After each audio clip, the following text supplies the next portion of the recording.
जय हिंद भाई। फाइनली कृषि पर्यवेक्षक भर्ती का एग्जामिनेशन कंप्लीट हो चुका है और सभी विद्यार्थियों को मैं बताने वाला हूं आज के पेपर का लेवल कैसा रहा, कितने विद्यार्थियों ने पेपर दिया, वही कट ऑफ इस भर्ती का कितने जाने वाला है, क्योंकि पहली बार इतने पदों पर वैकेंसी आई थी और इस वैकेंसी के अंदर कितने नंबर पर बच्चों का सिलेक्शन हो जाएगा और सिलेक्शन कम मार्क्स पर हो जाएगा, क्योंकि नेगेटिव मार्किंग इस भर्ती के अंदर अच्छी खासी थी और बहुत सारे नर और मादाएं ऐसी हैं कि जो कि नींद में पेपर देने गए थे।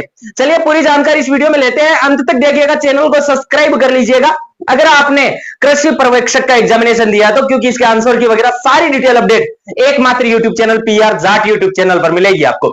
यहां पर अगर अपन बात करें कट ऑफ क्या रहेगी, पेपर का लेवल कैसा था, तो बिल्कुल भी पेपर के लेवल ने रगड़ कर छोड़ दिया। मॉडरेट टू हार्ड पेपर का लेवल था और हार्ड की भी मैं बात करूं तो 60% जो पेपर का पोर्शन था वो हार्ड था आज का। और जिन भी विद्यार्थियों ने पेपर नहीं देखा सॉल्यूशन वो अपने चैनल पर भी मिल जाएगा और टेलीग्राम पर भी मिल जाएगा।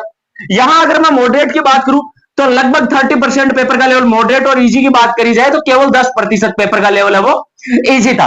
आज के पेपर का कुछ ये पैमाने थे। वहीं किसी भी कट ऑफ को बनाने से पहले बहुत सारे विद्यार्थी पूछेंगे कि इस कट ऑफ का वो आधार क्या था, तो मैं बता दूं, हम नेगेटिव मार्किंग हो गई, अटेंडेंस हो गई, नंबर ऑफ पोस्ट हो गई, पेपर का लेवल हो गया और उसके बाद में हम कट ऑफ का निर्धारण करते हैं। जैसा कि आप सभी को पता है 1100 पदों के लिए 1,56,000 विद्यार्थी यानी कि लगभग 85% विद्यार्थियों ने आज का एग्जामिनेशन है वो दिया था। अब यहां अगर अपन बात करें इसकी कट ऑफ की तो भाई 100 नंबर का पेपर था आज का और 100 नंबर के पेपर में जो कट ऑफ का आंकड़ा है वो कितना बनने वाला, सॉरी 100 प्रश्नों का पेपर था।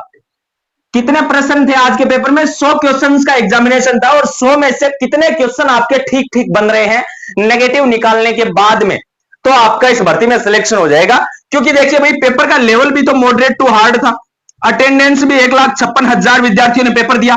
इसके अलावा 1100 पदों के लिए ये कंपटीशन करेंगे और इनमें से भी ये मान लेना कि 30% ही ऐसे विद्यार्थी हैं जो कि एक्चुअल में इसके लिए प्रिपरेशन करके एग्जामिनेशन देने गए थे। अब यहां पर अपन आंकड़ा जो निकाले तो उनमें से भी नेगेटिव मार्किंग बहुत सारे लाडले करेंगे और लाडलियों का तो पता ही नहीं है, क्योंकि मादाओं का आंकड़ा तो हमेशा चौंकाने वाला रहता है। हालांकि पिछले 2-3 साल से कुछ सुधार हुआ है इसमें, क्योंकि इनकी कट ऑफ भी लगभग लड़कों के बराबर ही जाने लग गई, कुछ सुधार हुआ है। और मैं ये बात अक्सर कहता हूं कि अब लड़कियां बहुत ज्यादा पढ़ने लग गई और भाई जो नर है ना, नर प्रजाति में बेरोजगारी लगातार बढ़ती जा रही है, तो आप संभलना भाई। अब अगर यहां मैं बात करूं जनरल कैटेगरी की, तो जनरल कैटेगरी वालों के नेगेटिव निकालने के बाद में यदि 65 क्वेश्चन बन रहे हैं ना, नेगेटिव निकालने के बाद अगर इतना स्कोर आपका बन रहा है, आप लोग इस भर्ती में सिलेक्ट हो जाओगे, क्योंकि नेगेटिव मार्किंग अच्छी थी, पेपर को इतना आसान नहीं था। अटेंडेंस भी 85% रही है, यानी कि अटेंडेंस भी इतनी मतलब कम नहीं रही है। 2 लाख के समथिंग आवेदन आए थे, 2 लाख में से 1.5 लाख विद्यार्थियों ने इसका एग्जामिनेशन दिया। भाई 2-1 लाख के आसपास आवेदन आए थे इसमें।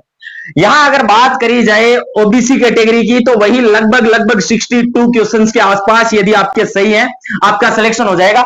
अपना जो स्कोर है वो मुझे आप कमेंट करके बताएं अपनी कैटेगरी के साथ में लिख देना भाई नर है या मादा है, कौन है इनमें से, क्योंकि पता ही नहीं लगता। आजकल लड़के लड़कियों के नाम से आईडी बना रहे हैं, लड़कियां लड़कों के नाम से आईडी बनाए हुए बैठी हैं। तो भाई आप लोग ये चीज जरूर बता देना, ठीक है। क्या ले रहा क्यों, हाँ भाई सही देख लिया सही से देख लेना भाई, ठीक है। अगर यहां बात करें ईडब्ल्यूएस कैटेगरी की, तो ईडब्ल्यूएस कैटेगरी वाले जितने भी विद्यार्थी हैं वो सारे के सारे जो 60 क्वेश्चन जिनके सही बन रहे हैं वो सारे के सारे इसके अंदर वो आराम से क्वालिफाई हो जाएंगे। मैं बोलू ना बीमा की काट दी, कटीर काट दी, मैं बोलू बीमा की, ठीक है। वीडियो पूरा देख लेना भाई, ठीक है। अगर एससी और एसटी कैटेगरी की बात करूं तो आप लोग ध्यान रखना कि लगभग 57 क्वेश्चंस के आसपास अगर आपका है तो यहां आपका सिलेक्शन हो जाएगा, ठीक है। यहां आपका सिलेक्शन है वो हो जाएगा। अब ये आंकड़े मैंने आपको आज बता दिए। अब ये आंकड़े जो मैंने बताए हैं ना, मैं यहां लिख रहा हूं कि 100% इसी के आसपास आंकड़े बनेंगे।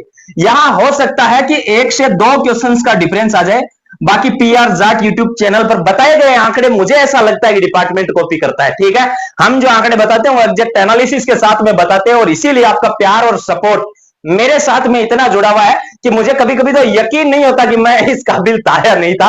लेकिन आप लोग लगातार जो मेरा इस तरीके से सपोर्ट कर रहे हो ना, उसके लिए मेरा मतलब जितना आपका थैंक्स करूं उतना कम है। वीडियो को सबके पास शेयर करना, चैनल को सब्सक्राइब, वीडियो को लाइक कर लेना। जय हिंद जय भारत।